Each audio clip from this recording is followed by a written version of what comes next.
करत अभ्यास ते जरबती होत सुजान, रसरी आवत जात ते सिल पर परत निशान।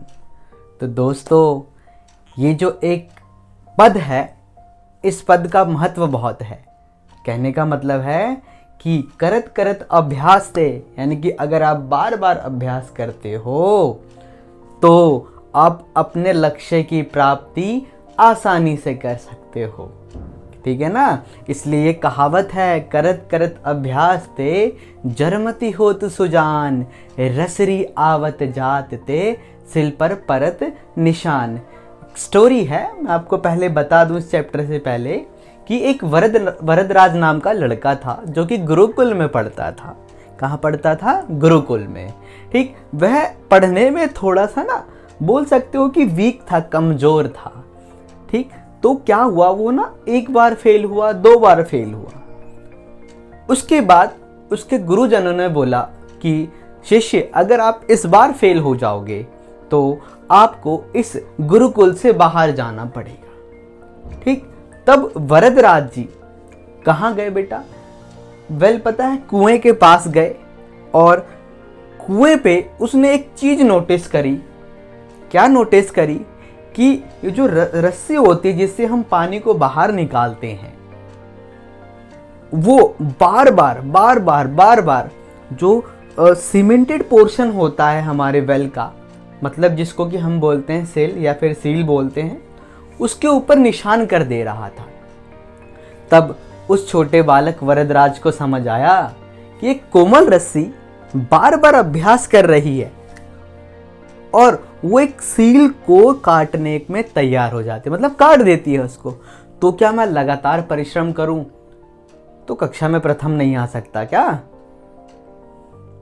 तो आपको समझ आ रहा होगा मैं क्या बोलना चाह रहा हूं, कि अगर आप बार बार अभ्यास करोगे तो वो दिन दूर नहीं जब आप अपनी सफलता को आसानी से पा लोगे, अपने लक्ष्य को आसानी से पा लोगे। तो आप देख रहे हो आज का जो टॉपिक है हमारा, वो है रेस्पिरेटरी सिस्टम, यानी कि श्वसन तंत्र।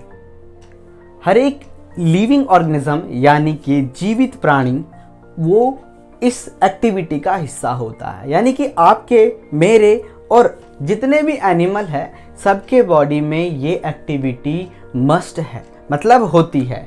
अगर ये एक्टिविटी नहीं होगी तो हमें एनर्जी नहीं मिलेगी, एनर्जी नहीं मिलेगी तो हम जीवित नहीं रह पाएंगे। ठीक, यानी कि, और आपको बता दूं, इस रेस्पिरेटरी सिस्टम के अंदर सबसे मेन गैस है, उसका नाम है ऑक्सीजन। अब ऑक्सीजन क्यों है इंपॉर्टेंट? क्योंकि जो भी हम खाना खाते हैं उसको ये कन्वर्ट कर देता है एटीपी में, मतलब ऑक्सीडेशन के थ्रू, ऑक्सीकरण के द्वारा ये उसको परिवर्तित कर देता है, बदल देता है किसमें? हमारे एनर्जी में, जिसको कि हम एटीपी में काउंट करते हैं। ठीक, और कुछ और चीज़ें मैं आपको बता दूं कि हर एक जीव का, जैसे हमारा हम बात करें तो हमारा है फेफड़े, लंग्स। ठीक, लंग्स और बाकी सबका देख रहे होगे आप कि क्या क्या पार्ट है जो रेस्पिरेशन में हेल्प करता है। हम ये सोचते थे बचपन में, छोटे थे, कि भाई रेस्पिरेटरी सिस्टम हमारा क्या है, हमारा श्वसन तंत्र क्या है, तो हम बोलते थे नाक। ठीक, तो ये एक हिस्सा है, रेस्पिरेटरी सिस्टम का एक पार्ट है, जिसके थ्रू हम ऑक्सीजन और कार्बन डाइऑक्साइड का इनहेलेशन और एक्सहेलेशन करते हैं। कहने का मतलब है कि उसको, ऑक्सीजन को हम अंदर लेते हैं और कार्बन डाइऑक्साइड को हम बाहर फेंकते हैं, वो हिस्सा है। तो कुछ एनिमल है, लाइक बात करें स्तनधारी यानी कि मैमल्स, जो कि किससे सांस लेते हैं बेटा? फेफड़े से। किससे लेते हैं दोस्तों? फेफड़े से। जैसे हम लोग हैं, कहने का मतलब है वे सारे प्राणी, वे सारे ऑर्गेनिज्म जो बच्चों को दूध पिलाते हैं वो फेफड़े से ब्रीद लेते हैं। मैं मतलब कि रेस्पिरेटरी किससे करते हैं, वो श्वसन किससे करते हैं? फेफड़े से। और दूसरा, अगर बात करें इंसेक्ट्स, कीट की बात करें, तो वो किससे? श्वास नली, यानी कि यहाँ से सीधा वो ट्रैकिया से अपना रेस्पिरेटरी पूरा करते हैं, श्वसन पूरा करते हैं। अगला है हमारा जलीय जीव यानी कि एक्वाटिक एनिमल। क्या? Aquatic animal. एक्वाटिक एनिमल का नाम लेते ही हमारे माइंड में एक खड़क से एक एनिमल आ जाता है जिसको हम कहते हैं फिश, मछली, है ना। तो मछली जो है किससे लेता है? गिल्स। किससे? गिल्स, जिसको कि हम गलफड़े बोलते हैं, इस तरफ होता है ना, उससे लेता है। ठीक, उसके बाद बात करते हैं केचुआ यानी कि अर्थवर्म। अर्थवर्म क्या होता है? वो अपने स्किन से सांस लेता है। अब स्किन से सांस क्यों लेता है? आपको बता दूं कि वो ज़्यादातर मिट्टी के अंदर रहता है। मिट्टी के अंदर रहने की वजह से उसको स्किन से सांस लेना पड़ता है। दूसरा बात करें हम मेंढक यानी कि जिसको कि हम क्या बोलते हैं? फ्रॉग बोलते हैं। ठीक, फ्रॉग किससे सांस लेता है? अपने स्किन से यानी कि त्वचा से लेता है। ठीक, वो कभी कभी गिल से भी लेता है। ठीक, अब आपको बता दूं कि जो मेंढक होता है, मेंढक के बच्चे को हम टेडपोल कहते हैं। क्या बोलते हैं? टेडपोल। अब टेडपोल पता कैसा लगता है? जब छोटा होता है ना, लाइक वो लगता है कि मछली है। क्या है? मछली है, बट एक्चुअली में वो मछली नहीं होता है, वो मेंढक का बच्चा होता है। ठीक, वो मछली के शेप का होता है और हमें लगता है कि वो मछली है, और उस समय वो मछली के जैसे ही रेस्पिरेटरी ऑर्गन का यूज करता है, यानी कि वो गिल का यूज करता है सांस लेने के लिए। बात समझ में आ रही है? चलिए आप स्क्रीनशॉट ले लीजिए, फिर मैं आपको आगे बताता हूं।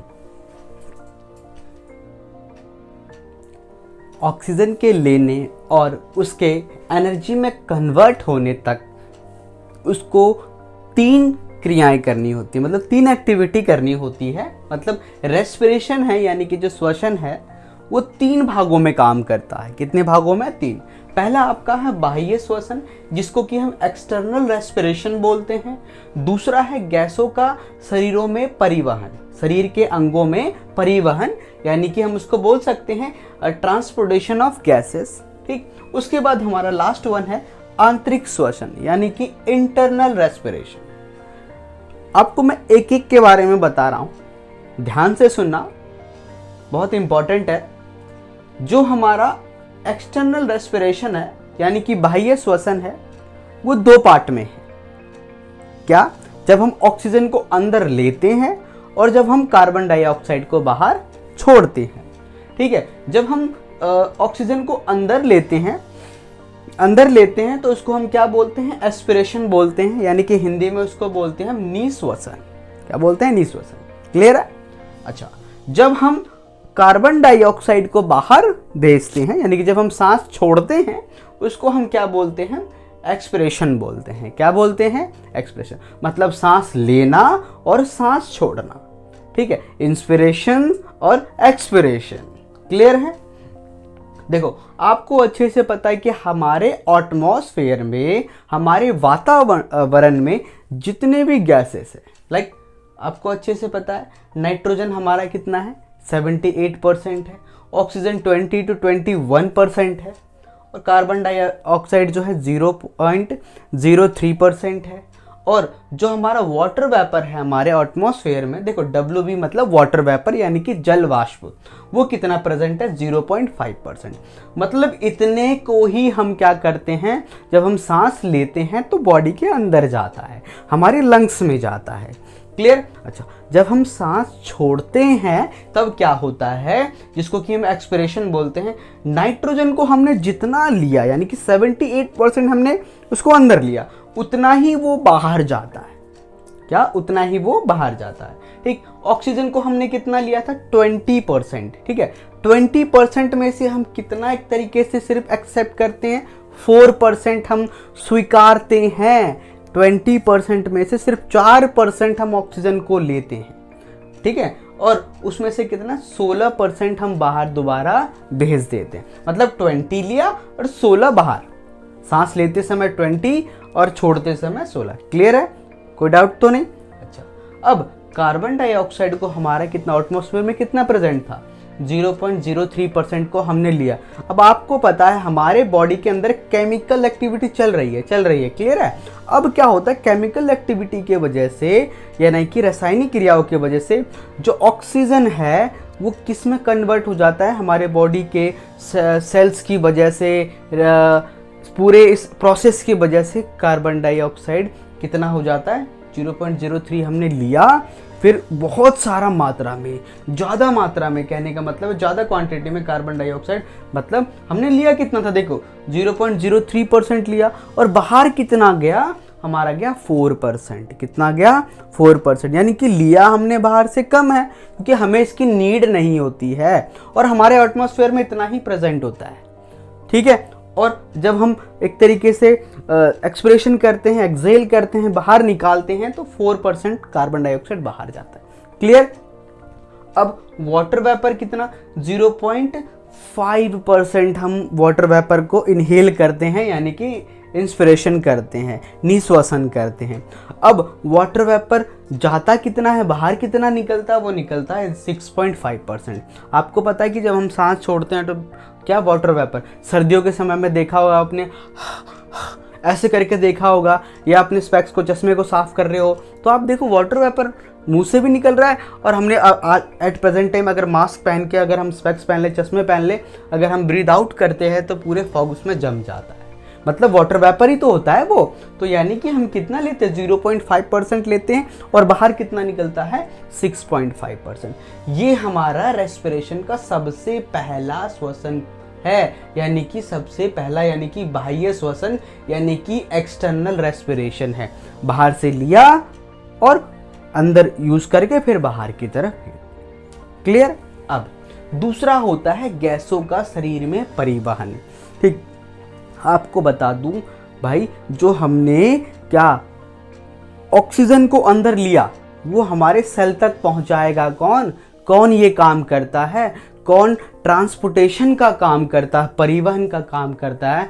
तो आपको बता दूं, हमारे ब्लड ये काम करते हैं। ब्लड के अंदर एक बोलोगे तत्व प्रेजेंट होता है, उसका नाम है हीमोग्लोबिन। क्या है? हीमोग्लोबिन। हीमोग्लोबिन का काम क्या है? लाइक देखो, प्रोटीन होता है वो। हीमोग्लोबिन एक तरीके से क्या है?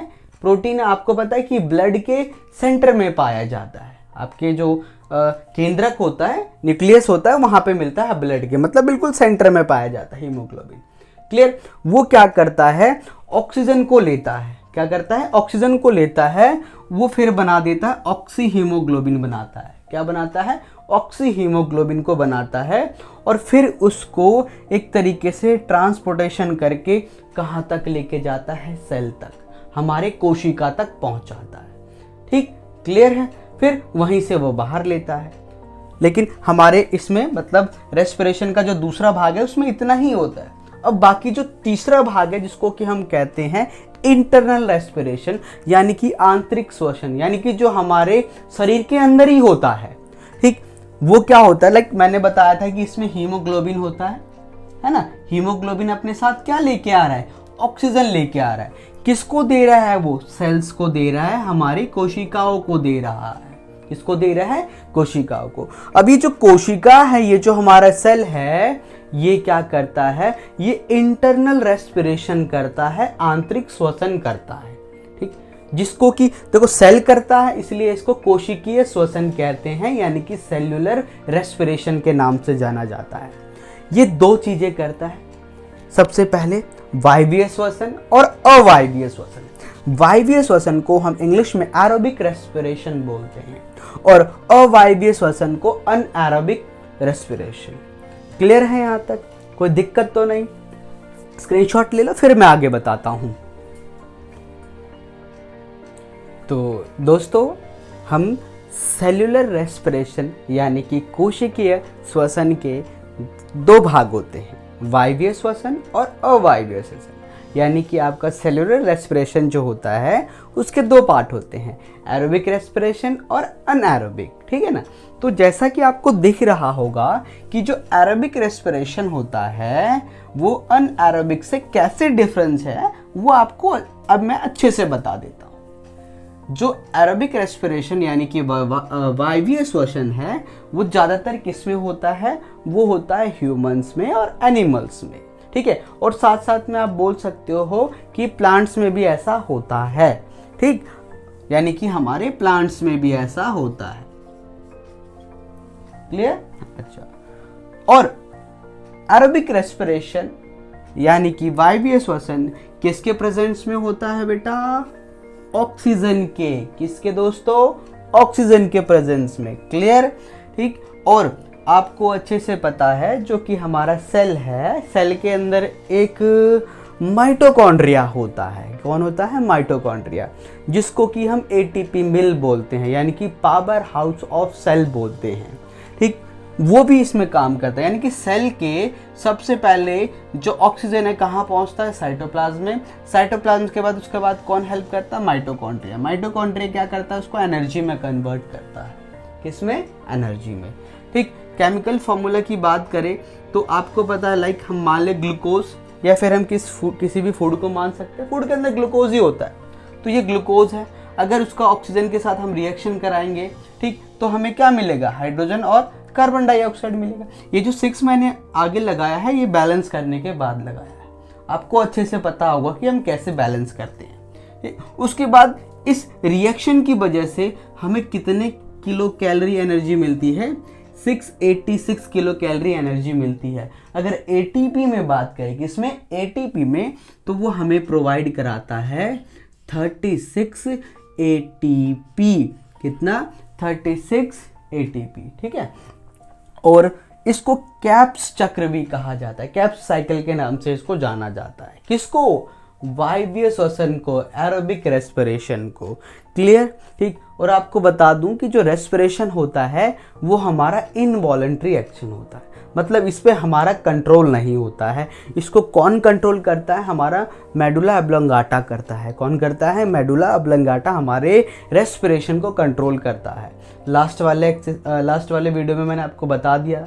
अगर आपको वो वाला वीडियो देखना है तो आप ये आई बटन पर क्लिक करो, आपको सारे वीडियो समझ में आ जाएगा। जो चीज़ मैं बता रहा हूँ आपको अच्छे से समझ में आएगा कि कौन क्या क्या कंट्रोल करता है। ऐसे हमारे रेस्पिरेशन को कौन कंट्रोल करता है? Medulla oblongata. क्लियर? अच्छा, अब बात करते हैं हमारा दूसरा पार्ट, अनएरोबिक, मतलब इसका बिल्कुल अपोज। ये किस में था? ह्यूमन, एनिमल और प्लांट्स में। ये किस में है? ईस्ट में और अमीबा में। आपको पता है ईस्ट और अमीबा क्या है? आपका यूनिसेल्युलर है। कौन है? यानी कि एक कोशिकीय है। ठीक, और ये किसके एब्सेंस में होता है? O2, यानी कि ऑक्सीजन के एब्सेंस में होता है। ये किस में होता था? प्रेजेंट में। ये किस में? एब्सेंस में होता है, यानी कि इसमें आपका ऑक्सीजन प्रेजेंट नहीं होता है। अगर हिंदी में बोले तो ये ऑक्सीजन की अनुपस्थिति में होता है। ठीक, और ये सेल के, यानी कि कोशिका के किस भाग में जाके एनर्जी बनाने की कोशिश करता है? तो वो सिर्फ साइटोप्लाज्म, यानी कि कोशिका द्रव्य में। कहाँ पे? कोशिका द्रव्य। नेक्स्ट चलते हैं, यही मान लो आपका जो ग्लूकोज है, क्या ग्लूकोज जो है वो क्या प्रोड्यूस करता है इनके साथ? ये प्रोड्यूस करता है एथाइल अल्कोहल। क्या?